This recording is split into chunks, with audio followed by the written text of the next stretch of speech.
وارث شاہ وارثاں مان نہ کریے، رب وارث بے وارث کر کے ماردائی۔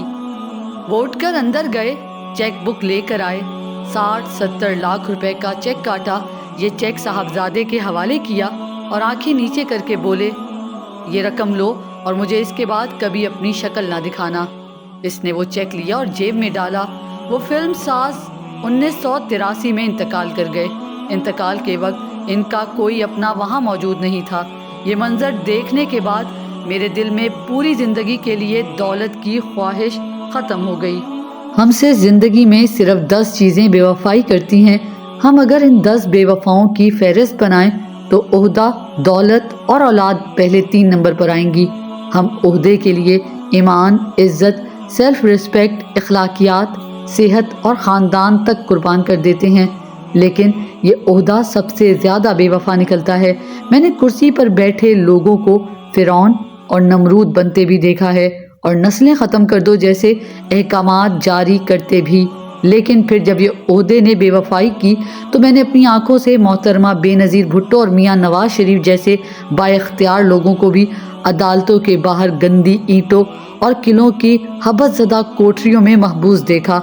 میں نے بے شمار ارب اور کھرب پتی لوگوں کو پیسے کا محتاج ہوتے دیکھا۔ دولت مند غریب ہو گئے، مالک ملازم بن گئے اور نمبردار وقت کے سیاہ صفوں میں جذب ہو گئے۔ چنانچہ پھر دولت سے بڑی بے وفا چیز کیا ہوگی؟ اور رہ گئی اولاد، میں نے بے شمار لوگوں کو اپنی اولاد سے محبت کرتے دیکھا۔ یہ لوگ پوری زندگی اپنی اولاد کے سکھ کے لیے دکھوں کے بیلنے سے گزرتے رہے، لیکن پھر کیا ہوا؟ وہ اولاد زمین جائیداد کے لیے اپنے والدین کے انتقال کا انتظار کرنے لگی۔ میں نے اپنے منہ سے بچوں کو یہ کہتے سنا، ابا جی بہت بیمار ہیں، دعا کریں اللہ تعالیٰ ان کی مشکل آسان کر دے۔ اور یہ وہ باپ تھا جو بچوں کے نوالوں کے لیے اپنا ضمیر تک بیچ آتا تھا۔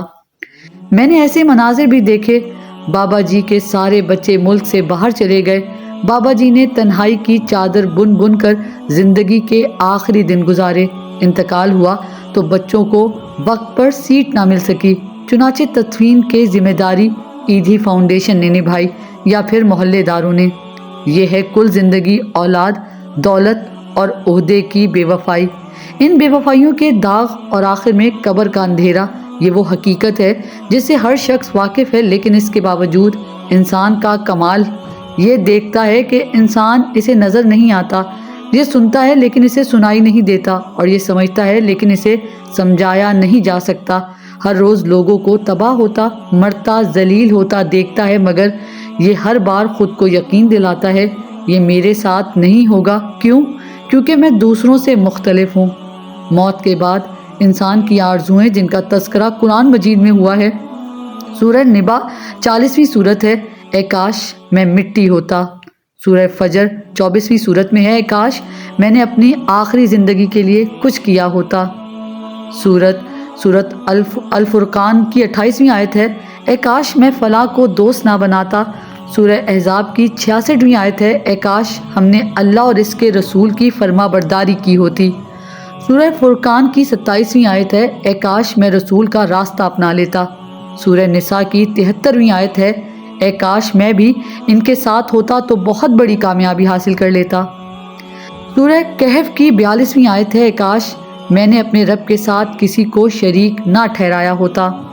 سورہ انعام کی 27ویں آیت ہے، اے کاش کوئی صورت ایسی ہو کہ ہم دنیا میں پھر واپس بھیجے جائیں اور اپنے رب کی نشانیوں کو نہ جھٹلائیں اور ایمان لانے والوں میں شامل ہوں۔